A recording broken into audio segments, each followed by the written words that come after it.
The rain hammered relentlessly against the windows of my small apartment in Seattle. As I curled up on the couch with a half-forgotten novel, trying to ignore the emptiness that had settled into my bones over the last 2 years. A sharp knock cut through the storm like a warning I never expected, and my heart slammed against my ribs. When I opened the door, there stood Kinsey, drenched from head to toe, her blonde hair plastered to her face, and her eyes wide with a desperation I had not seen in years, the woman who had walked out on our life together because her family could not accept who she loved. Water dripped from her coat onto my welcome mat, forming tiny puddles that mirrored the chaos suddenly flooding my mind. I stood frozen, one hand still gripping the doorknob, the other clenched at my side as memories crashed over me like the rain outside. 2 years ago, she had packed her bags in the middle of the night after a brutal phone call from her parents in their conservative Illinois hometown telling her that if she stayed with me, she would lose everything: her trust fund, her medical school funding, even contact with her younger sister. She had chosen them over me, over us. And I had spent every day since rebuilding a version of myself that did not need her. Yet here she was, unannounced and uninvited, forcing me back into the storm of emotions I thought I had outgrown. Kinsey shivered visibly, her lips trembling as she whispered, "Mackenzie, please, I know I don't deserve this, but I had nowhere else to go." I could not slam the door in her face, no matter how much the old wound screamed at me to do exactly that. Instead, I stepped aside wordlessly, letting her enter the warmth of my living room, where the scent of her wet coat mixed with the faint lavender from the candle I had lit earlier. She stood in the middle of the room, dripping and lost, looking smaller than I remembered, her confident doctor-in-training persona stripped away by the downpour and whatever had driven her back to my doorstep. I grabbed a towel from the bathroom and handed it to her without a word, watching as she dried her face and hair, her movements slow and deliberate, as if she was afraid any sudden action might make me change my mind. We sat on opposite ends of the couch, the silence stretching between us heavier than the rain outside. I studied her familiar features, the freckles across her nose, the way her green eyes still held that quiet intensity that had first drawn me to her in our college literature class 5 years earlier. Back then we had been inseparable, sneaking moments in the library, whispering promises under the stars on campus rooftops, building a love that felt unbreakable until her family discovered us. Her father, a prominent pastor, had flown out, demanded she ended immediately, threatening to expose her to the entire church community and cut off all support. Kinsey had cried for hours in my arms that last night, telling me she had no choice, that she loved me but she could not destroy her family. The next morning she was gone, and I was left with a shattered heart and an apartment that suddenly felt too big. Now, as she sat here twisting the towel in her hands, I felt the old anger rise, but it was tangled with something softer, a reluctant curiosity about what could possibly bring her back after all this time. Kinsey cleared her throat, her voice barely above a whisper. "I never stopped thinking about you, Mackenzie. Every day in med school, every night alone, I wondered what if I had been stronger." Her words hung in the air, and I felt my chest tighten because part of me had wondered the same thing, even as I dated, casually built a career as a graphic designer, and told myself I was over her. The rain continued its assault on the windows, matching the turmoil inside me as I searched her face for any sign of the woman who had once promised me forever. I finally spoke, my tone sharper than I intended. "Why now, Kinsey, after 2 years of silence?" She looked down at her hands, fresh tears mixing with the rain still on her cheeks, because I realized too late that choosing them meant losing the only person who ever truly saw me. Her family had pushed her into a new life, one that looked perfect on the outside but left her empty. And when the pressure became too much again, she had gotten on a plane and come straight here, to the only place that ever felt like home. I listened as she spoke, the details spilling out in fragments, her parents still controlling every aspect of her life, even from afar, her fear of disappointing them clashing with the growing certainty that she could not live without the love we had shared. My mind raced with questions and doubts, but beneath it all a small, dangerous spark of hope flickered to life. The night stretched on, the storm showing no signs of letting up, and I knew this unexpected reunion was only the beginning of a reckoning neither of us could escape. As the clock ticked past midnight, I made us coffee, the simple act grounding me, while Kinsey continued talking about the sleepless nights, the therapy sessions where she finally admitted the truth to herself, that walking away from me had been the biggest mistake of her life. I watched her sip the hot liquid, her hands shaking slightly, and for the first time in years I allowed myself to remember the good times, the laughter, the quiet mornings tangled in sheets, the way she would trace patterns on my back while we talked about our dreams. Those memories were weapons now, cutting into the walls I had built around my heart.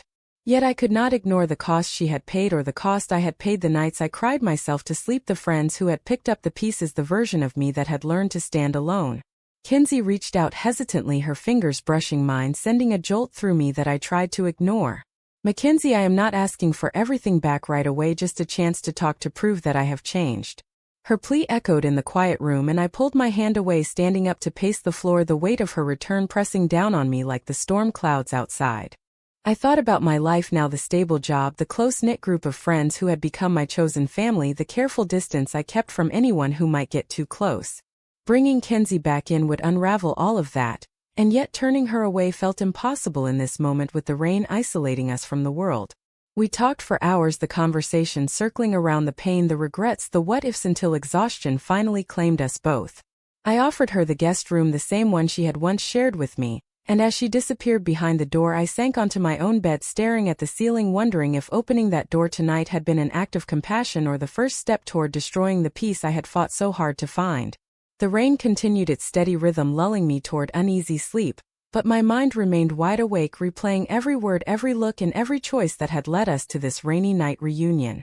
Morning light filtered weakly through the curtains, the storm having eased into a persistent drizzle that matched the uncertainty swirling inside me. Kinsey emerged from the guest room looking rumpled but somehow more composed, her blonde hair tied back, and her eyes searching mine for any sign of forgiveness. I had barely slept, my thoughts a whirlwind of the past and the present, and now as we sat at the small kitchen table with fresh coffee between us, the conversation picked up where it had left off in the dead of night. She told me more about the years apart, how her family had monitored her every move, pressuring her to date men from their church community, even arranging introductions that left her feeling hollow. The medical program had been her escape, but even there the guilt followed her like a shadow, because every success reminded her of the price she had paid my absence. I listened carefully, my own heart a battleground between the lingering love I could not deny and the deep resentment that had taken root. Kinsey, you chose them, I said, my voice steady but laced with the pain I had carried alone. You left me standing in our apartment with nothing but a note saying you were sorry, and that you hoped I would understand. She winced at the memory, her fingers tightening around her mug as she admitted that the note had been written under duress, her mother on the phone the entire time dictating every word. The family pressure had not been just emotional, it had been financial and social, her father threatening to ruin her reputation within their tight-knit community if she did not comply. I had been painted as the dangerous influence, the one who had led their perfect daughter astray, and Kinsey had believed at the time that cutting ties was the only way to protect everyone, including me, from the fallout. As the morning wore on, we moved to the living room, the drizzle tapping softly against the windows, creating an intimate bubble that made it too easy to slip back into old patterns. Kinsey shared stories of her rotations in the hospital, the long hours that left her exhausted yet unable to sleep because her thoughts always drifted to me. She had kept tabs quietly through mutual friends, learning about my promotions, my travels, my attempts at new relationships, none of which had lasted because something always felt missing. Hearing that stirred a complicated mix of satisfaction and sorrow in me, because while part of me was glad she had suffered too, the larger part hated that our love had become a source of mutual torment. I countered with my own truth, the therapy sessions where I had learned to value my independence, the friends who had become my support system, especially my best friend Lena, who had warned me countless times that Kinsey would only bring more pain. Lena had been there through the worst of it, bringing takeout and forcing me out of bed on the days when getting up felt impossible. Now as Kinsey sat across from me, I wondered what Lena would say if she knew about this unexpected guest. The conversation turned heavier when Kinsey revealed that her family had recently discovered she was still in contact with old Seattle friends, and the pressure had intensified again with threats to pull funding for her final year of residency if she did not cut all ties to her past life. That was what had finally broken her, she said, the realization that no matter how much she gave they would always demand more until nothing of her true self remained. Tears slipped down her cheeks, and without thinking I reached out, brushing one away, my touch lingering longer than it should have. The electricity between us was still there, undeniable and terrifying, because it threatened to pull me back into a world where love came with such a high price. We spent the afternoon walking through the damp streets of my neighborhood, the city coming alive around us with people hurrying under umbrellas and cars splashing through puddles. Kinsey talked about the moral dilemma that had haunted her, the belief drilled into her since childhood that family loyalty was sacred, yet the growing awareness that true loyalty to herself meant honoring the love we shared. I shared my own struggles with societal judgment, the whispers at work when colleagues learned about my orientation, the way some family members of my own had distanced themselves over the years. Seattle had offered acceptance, but even here the world was not always kind, and the idea of facing those pressures together again felt both exhilarating and exhausting. Back at the apartment as evening approached, we ordered takeout, and the easy familiarity of sharing a meal reminded me of all the quiet nights we had once enjoyed. Yet beneath the surface tension simmered because I knew this reunion could not stay simple. Kinsey asked about my life in detail, wanting to know about the projects I had worked on, the friends I had made, the dreams I had pursued without her. I told her about the graphic design firm where I had risen to senior artist, the trips to New York and Los Angeles that had helped me heal, and the volunteer work at the local LGBTQ center, where I mentored young women facing their own family conflicts. Sharing those pieces of myself felt vulnerable but necessary, because if we were to navigate this at all, there could be no more secrets. She listened intently, her eyes never leaving mine, and for a moment it felt like the old connection was rekindling. But I pulled back, reminding myself of the betrayal, the months of silence, the way she had chosen safety over courage. The night settled in again with more rain forecast, and as we prepared for another evening of talks, I felt the weight of the decisions ahead pressing on me. Kinsey was here seeking redemption, but I was the one who would have to decide if the cost of letting her back in was one I could afford to pay. The hours blurred as we delved deeper into the psychological toll the separation had taken on both of us. Kinsey described the anxiety attacks she had hidden from her family, the nights she had driven to the edge of town, just to scream her frustrations into the void. I admitted the anger that had turned inward, leading to periods of isolation where I questioned my own worth. Our words wove a tapestry of shared pain and individual growth, highlighting how the family pressure had not only separated us, but had forced each of us to confront parts of ourselves we might never have faced otherwise. Yet as the conversation wound down, I could not shake the fear that this return was temporary, that another ultimatum from her parents could tear her away again, leaving me to pick up even more shattered pieces. The drizzle outside had become a steady rain, once more mirroring the uncertainty in my heart. And as I lay in bed later that night, listening to the soft sounds of Kinsey settling in the next room, I wondered how much longer I could resist the pull of what we once had. The next day dawned gray and heavy, with the kind of Pacific Northwest mist that seeps into everything. Kinsey and I shared breakfast in silence, at first the weight of the previous day's revelation still hanging between us like the low clouds outside. She had borrowed one of my old sweaters, the familiar fabric stretching across her shoulders in a way that stirred memories I tried to push down. We talked about the practicalities, where she would stay, how long she planned to remain, and what this meant for her residency program back in Illinois. Kinsey admitted she had taken a leave of absence citing personal reasons, but the truth was more complicated. Her family had begun to suspect her restlessness, and she feared they might send someone to bring her back. The idea of her parents or her brother showing up on my doorstep sent a chill through me, because I knew their influence extended far beyond their small town. I called Lena that afternoon, needing her perspective as the voice of reason that had guided me through the darkest times. She arrived later that evening, her short black hair damp from the mist, and her expression shifting from surprise to concern when she saw Kinsey sitting on the couch. The three of us sat together, the conversation tense as Lena asked pointed questions about Kinsey's intentions and the changes she claimed to have made. Kinsey answered honestly, detailing the counseling she had sought, the books she had read on self-acceptance, and the growing distance she felt from the rigid beliefs of her upbringing. Lena remained skeptical, reminding me of the nights I had spent crying on her couch, vowing never to let anyone hurt me that way again. Her words stung because they echoed my own doubts, yet seeing Kinsey engage openly with her without defensiveness planted a small seed of hope that maybe real growth had occurred.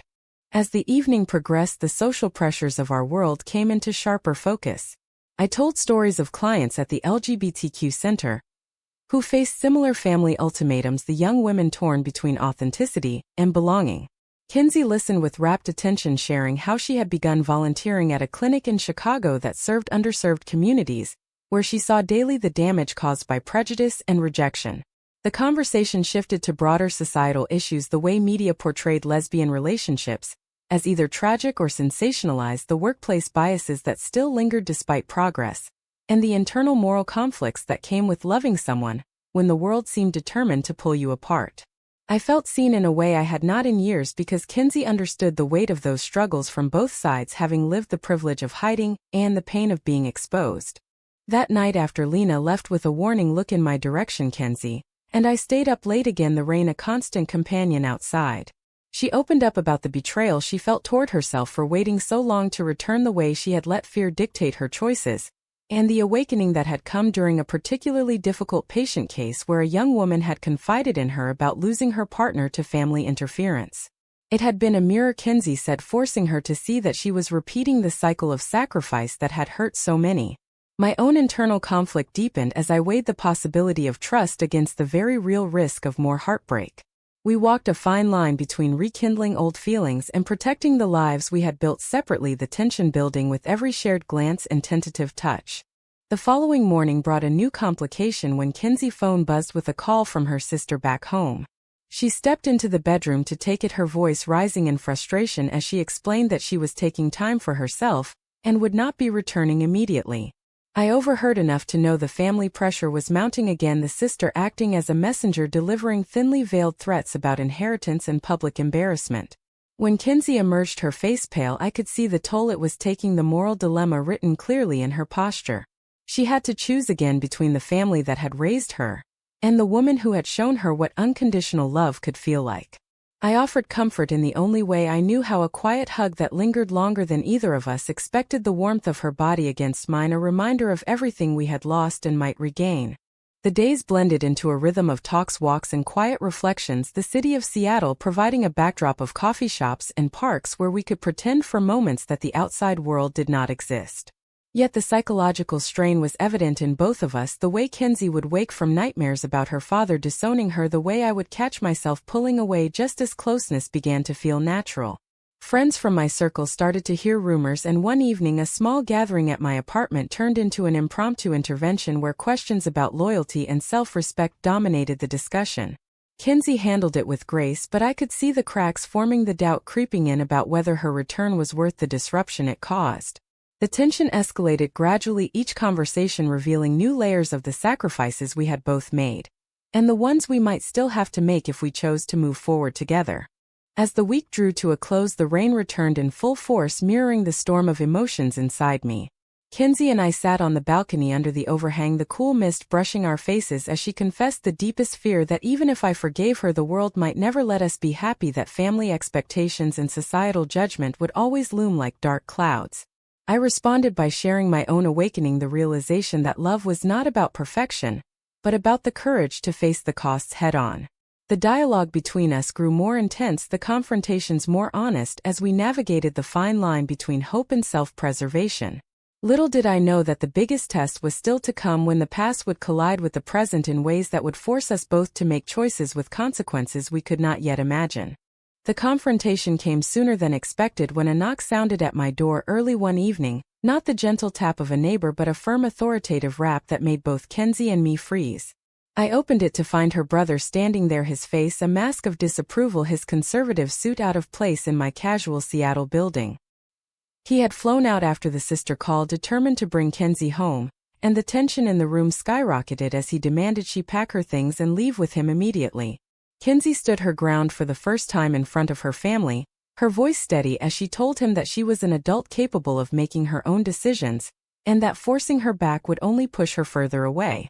The argument escalated quickly, accusations flying about betrayal of family values, and the influence I supposedly held over her, the brother painting me as the villain who had corrupted his sister.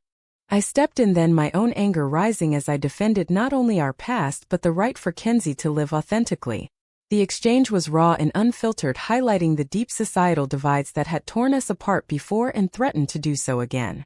Kinsey's brother left with a warning that this was not over, and as the door closed behind him, the silence that followed was deafening. Kinsey collapsed onto the couch, tears flowing freely as she grappled with the guilt of defying her family, the moral weight of her choices pressing down on her like never before. I sat beside her, the internal conflict raging within me, because while I admired her courage, I feared the price she would pay and whether I could bear being the reason for it. In the aftermath, we spent hours dissecting the encounter, the way family pressure could twist love into something controlling, and the way societal expectations often forced women into impossible positions. Kinsey revealed more about her upbringing, the strict rules, the conditional affection, the fear of being labeled a disappointment that had shaped her decision to leave me initially. I shared stories from my own life, the subtle prejudices I had faced in professional settings, the way some friends had drifted away after learning about my orientation, the personal cost of living openly in a world that still harbored biases. The dialogue deepened our understanding of each other, but also amplified the doubts because rekindling our relationship meant stepping back into the arena of judgment and potential loss. The next few days brought more challenges as word of Kinsey's presence spread through mutual acquaintances, leading to concerned calls and unexpected visits. One afternoon, Lena returned with another friend from the center, and the group discussion turned into a debate about whether forgiveness was strength or naivety, the room filled with differing opinions on loyalty to self versus loyalty to others. Kinsey listened quietly, absorbing the perspectives, her face reflecting the turmoil of weighing her options. Later that night, alone with me, she admitted the betrayal she felt, not just from her family but from her own past self, the one who had not fought harder for us. I confessed my fear that history might repeat itself, that another crisis could send her running again, leaving me more broken than before. The emotional exchanges left us both drained yet closer, the bond between us strengthening through the fire of confrontation. Work provided a temporary escape for me, but even there the distraction was short-lived when a colleague mentioned seeing Kinsey around town, sparking questions that forced me to confront my own feelings publicly. The psychological toll mounted as I balanced professional responsibilities with the personal upheaval Kinsey's arrival had caused. She meanwhile reached out to her residency program to extend her leave, navigating the bureaucratic hurdles, while dealing with emails from her parents filled with guilt-inducing messages. The moral dilemmas we faced daily, whether to fight for our love or protect the stability we had each achieved, created a constant undercurrent of tension that pushed us toward greater honesty. One evening, as we cooked dinner together, the simple act of chopping vegetables and stirring sauce feeling almost domestic, the conversation turned to the future, what it might look like if we tried again. Kinsey spoke of moving to Seattle permanently, finding a new program, and building a life free from the shadows of her past.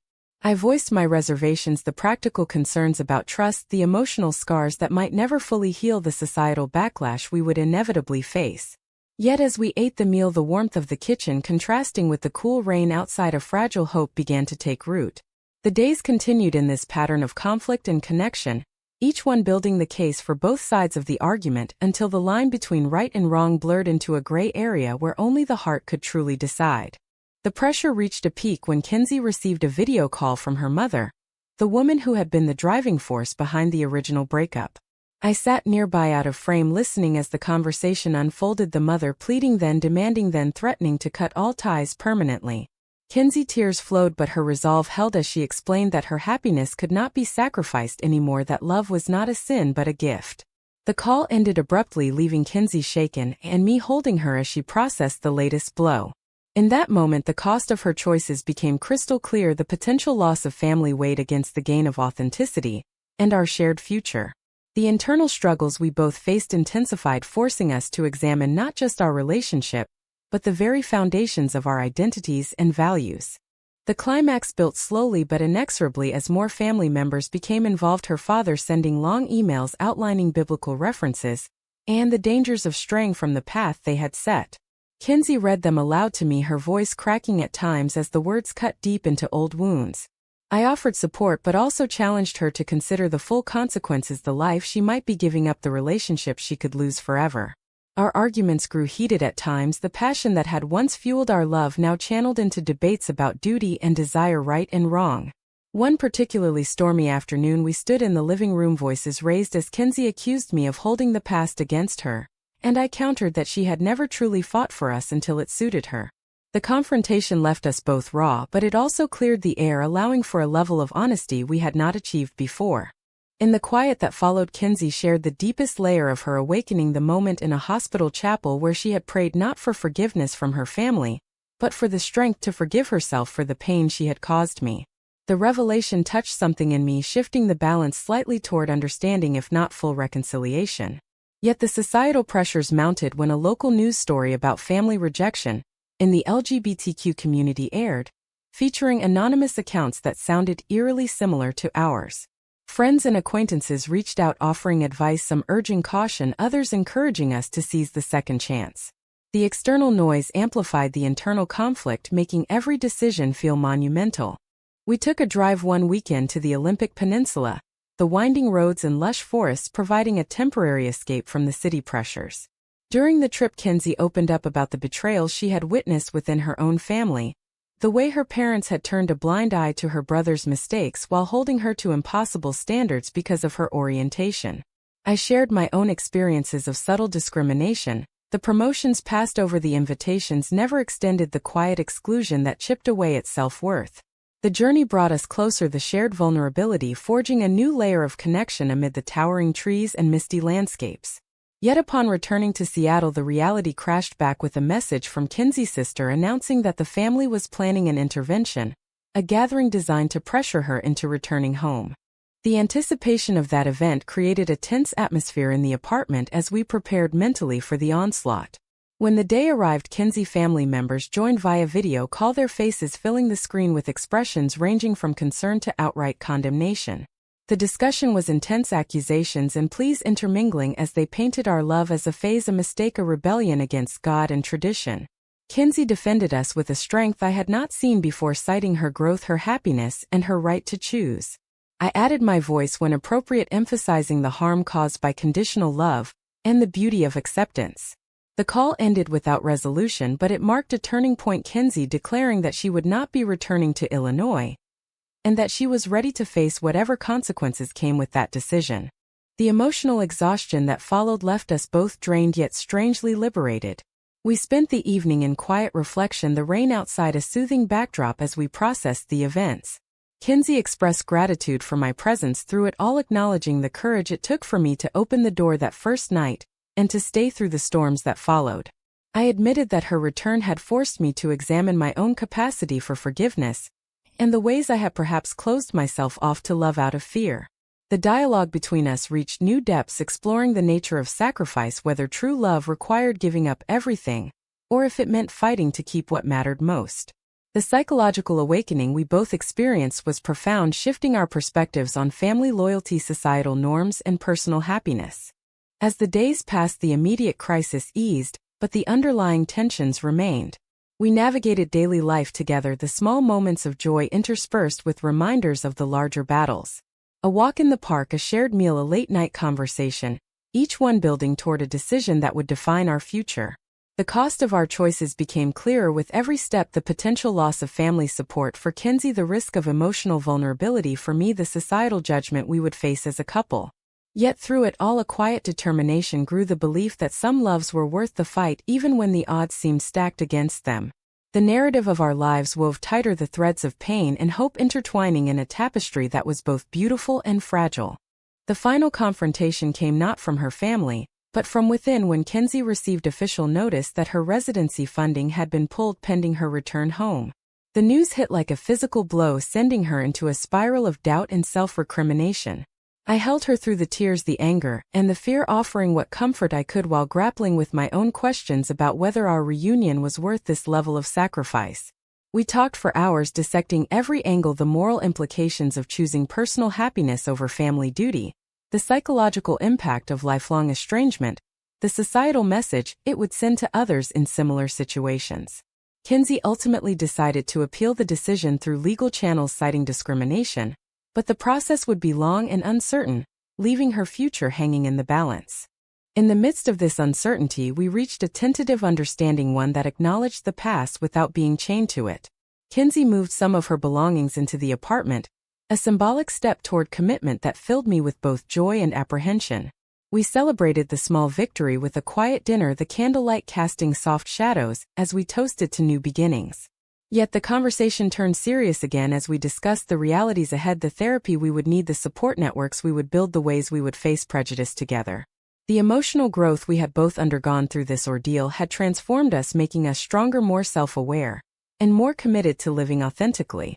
As the rain finally gave way to a rare clear evening in Seattle, we stood on the balcony overlooking the city lights, the Space Needle glowing in the distance. Kinsey took my hand, her touch warm and sure as she whispered that no matter what came next, she would not run again.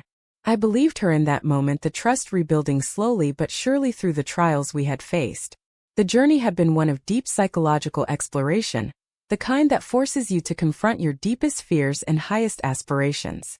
We had paid the price in tears and sleepless nights and strained relationships, but we had also gained a profound understanding of what it means to love against the odds. The story of our reunion and the battles that followed left an indelible mark on both of us, shaping the women we would become. Family pressure, societal prejudice, and personal moral dilemmas had tested us to the breaking point, but in the end we emerged with a clearer sense of self, and a love that had survived the storm. As we turned back inside, closing the door on the night, I could not help but reflect on the path that had brought us here, the shocking knock, the unexpected return, and the choices that defined us.